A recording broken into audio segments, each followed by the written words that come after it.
Nike just released a brand new commercial featuring Caitlin Clark and her new Kobe shoe that she released today. And I saw this commercial yesterday on social media. I thought it was so cool. There's a shot when she's in the locker room and she opens her eye and it like turns into what looks like a snake eye, but when you zoom in, it's actually the Kobe. Remember when Nike's app stopped working at 10 a.m. sharp and sneakerheads everywhere started hitting their phones like arcade buttons? That wasn't a tech mistake. It was the Caitlin Clark effect, exploding in real time.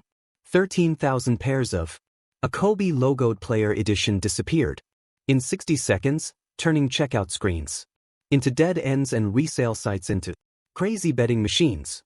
Nike stocked about 14,000 of these, and that is an unconfirmed report, but they sold out in less than a minute. If that's any indication of what a Caitlin Clark signature shoe will do, I think Nike better continue to get on it and get ready to launch this. Meanwhile, just a few tabs over, A'ja Wilson's carefully built signature line sat.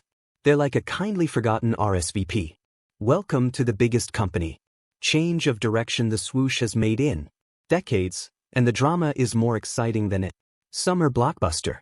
For 2 straight years, Nike poured tons of effort into Wilson's brand. We're talking custom logos, story-driven color styles. Leah, Obama-directed commercials, the full star-level treatment. The goal was very clear. Crown A'ja as the next queen of women's hoops and let the money roll in. On paper, it made sense. 2-time MVP, Olympic champion, loads of charm. There was a tiny problem. While Nike was busy writing Wilson's hero story, Caitlin Clark was breaking NCAA records. Like they were post-game confetti. Every deep three-pointer sent Sports Center into replays. Every press. The conference quote created tons of tweets. She was a walking highlight tape, whose very presence boosts TV numbers and triples snack stand lines. The fans noticed. Nike not so. Finally delivers Caitlin Clark PE. Is this the first Caitlin Clark exclusive Nike commercial since she's entered the WNBA? I know she's made a cameo here. She's made a cameo there. She was featured as part of this rollout here, featured as part of this rollout there. But is this our first official Caitlin Clark solo commercial since she has joined the WNBA? Forward to draft night. Clark signs an 8-year, $28 million deal, but still no specially made sneaker. Instead, she laces up reused Kobe 5s. Unique logo, no personal story, just pure performance. If those used shoes were already doing better than Wilson's carefully designed masterpieces before they even hit stores. It was like watching a small band outsell a big concert act. Only this band had an entire state's money power on backup vocals. Iowa logged an $82 million boost during Clark's senior season alone. I just felt like across the board, this commercial was a 10 for 10. And a lot of people have been getting on Nike because they don't feel like they have been promoting Caitlin as much as they should. But I will say we have to give credit where credit is due. I feel like in the past month or so, they have been tweeting about Caitlin more. And then obviously with the shoe release, they made this super sick commercial to promote. So Nike finally gave in. They approved a limited run Caitlin Clark x Kobe P and hinted it for about 5 minutes before the internet went crazy. At launch, the sneakers app waved the white flag so fast you can say got. Shoppers shared pictures of error messages while bots celebrated and resale price tags jumped from $190 retail to $600. Faster than you can reload docs. Nike released the shoe this morning for $190. That was the going rate for the signature sneaker. Now, I'm here to tell you, as you guys can see right here on Google, just type in Caitlin Clark Kobe 5. StockX, currently right now, they're going for $345. On GOAT, they're going for $386. And Flight Club, you're looking at $375. Must mind you, these sneakers was just released a few hours ago. These sneakers were retail for $190. This is the outside one Dallas Dick's Sporting Goods. Fans camped all night because now Black Friday has a summer version called Clarkmas. Compare that with Wilson's latest release. Shoes still sitting on shelves. Not much. Nike's clearance machine is humming like a leaf blower in fall. And the numbers? They're loud. 13,000 pairs gone in 60 seconds. That's $2.5 million before Shipping labels even printed. Resale prices jumped 100 to 220%. Within 2 hours. Google searches for Clark were 8 times higher. Then Wilson's on drop day. Hashtag Clark Kobe trended worldwide, beating Wilson's shoe tag 12 to 1. In short, Caitlyn didn't just sell sneakers.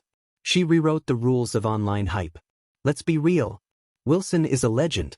But sneaker culture needs 3 things. A great story, rare drops, a star you can't ignore. Nike gave Wilson the first 2. Beautiful ads, limited shoes. But people didn't feel the pull. Her shoe line felt more like a loving photo album. You could wear. Not a bold style statement. Clark is different. Her buzz is natural. She doesn't chase attention. She pulls it in. She doesn't need fancy slogans. Just give her a ball. And a 3-point line. She'll do the marketing. And people feel that. Not just basketball fans. Middle school kids, weekend hoopers. Even your uncle who says, he could have gone D1. All see themselves in Clark's fearless game. She connects generations. Like Michael Jordan in the 90s. No ad needed. And now comes the heat. Wilson's been open. About wanting more respect. Sometimes she's right. Sometimes it gets intense. She's talked about double standards, called out media bias, and asked why her success doesn't bring the same kind of love. I lost all respect for A'ja Wilson. I don't want to hear her opinions. I don't care what she has to say from this point on. When you keep a Nike deal 2 years in secret while you're spewing all that crazy stuff about Caitlyn Clark in the Time magazine, read it. Read what she said in the Time magazine. Yet you had a Nike deal the whole entire time. When Nike picked Clark, it felt like a betrayal to Wilson and her fans. But from a money angle, Nike was losing big by not backing the biggest name in women's sports, maybe ever. And then things got messy. Reports came out that Wilson had already quietly signed a new Nike deal, while still criticizing Clark for getting more attention. Social media exploded. Fans picked sides. Hashtags turned into online battlefields. And Nike's brand managers? They were stuck in the middle, trying to calm a culture war they never meant to start. And all this was done while the shoes being developed, while the collections being done. To demonize Caitlyn Clark and try to label her as a privileged white girl that's getting all the privileges, even though she earned everything she got. This ain't about color. This is about good and bad. And I honestly find this a little evil. I find this evil. This is beyond bad, because you had the ability to speak up and say, hey, everybody, relax. Don't get on Caitlyn Clark. She got a shoe deal. That's cool. I got one too. Mine's taking a little bit, but it's going to come out. Just be patient. She could have came out and said that, but she... Then came the new Nike commercial. The locker room lights flicker. Clark's eyes open fast. The Kobe logo glows. Like a snake's eye. And that's 30 seconds of pure, cool power. No talking. No big speeches. Just Clark playing hard. And showing the world what's coming.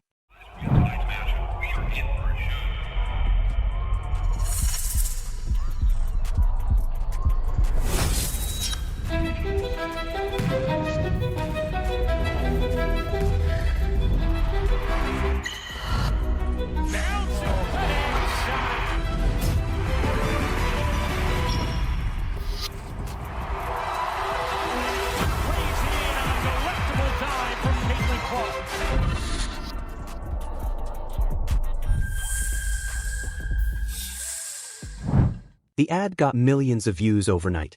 Sneaker blogs said it was a perfect 10. Ad experts said it was about time. And kids? They just called it fire. Finally, Nike seemed to get it. Don't force the hype, just follow the fire. But the truth? It showed how much time Nike had wasted, trying to create fake excitement somewhere else. In the end, the market had to drag them, kicking and screaming, to the right choice. It's very deplorable to me. I find it's very deplorable that you allow Caitlyn Clark to get crapped on that whole entire time and didn't even speak up. And on top of that, Nike's a bunch of a-holes too, because they didn't speak up and defend Caitlyn Clark or speak up and say, hey, we got A'ja shoe coming. Just gotta be patient. Caitlyn Clark's gonna get hers too. I don't understand the tactics here. All you're causing controversy didn't have to be there. You're calling division where it didn't have to be there. You're calling racial, issues where it didn't have to be there. Let's look at the big picture. When Clark plays away games, the arenas are now packed. Even in places that were only half full last year. TV ratings? They go up over 200% when her name is on the screen. Even local bars in other cities throw Clark watch parties. That's the difference between just stats and a story. Yes, Wilson's record is amazing. MVPs, championships, gold medals. But every time Clark steps on the court, her story gets bigger and bigger. So it's finally here. Caitlin Clark sneakers from Nike is finally dropping. She was signed to them last year, and the sneakers is a year late in my opinion, but nonetheless I'm excited because these sneakers is finally coming out. But what does annoy me a little bit is that this is a collaboration with Kobe. Now, Kobe, respect to Kobe, legend, rest in peace, great basketball player. But in my opinion, Caitlin Clark is a big enough star, and she's creating her own legacy. So I feel like, at least for her first sneaker, it shouldn't be a collaboration with any other player, dead or alive, in my opinion. I feel like Caitlin should have, for her first shoe, had her own original design, just for... Brands live off feelings. The feeling you get when you wear something tied to greatness. Clark turns that feeling into sales. Faster than anyone since Michael Jordan in the 90s. Wilson's shoes? They're loved by a smaller group who care deeply about representation. That matters, but it's not growing as fast. Even a former Nike marketing boss, Jordan Rogers, blamed the company for not backing Clark earlier, while Nike stock prices dropped to a 5-year low. Imagine having gold in your backyard and choosing to water your lawn instead. That's how bad the miss was. Now, Nike is prepping for Clark's signature shoe. Their top concern? Make sure our servers don't crash when it drops. This shift shows two things. They admit they messed up. They now believe Clark's future is sky high. But Wilson? She's clearly upset. She's posted cryptic tweets about respect and amplified talk of Clark's privilege.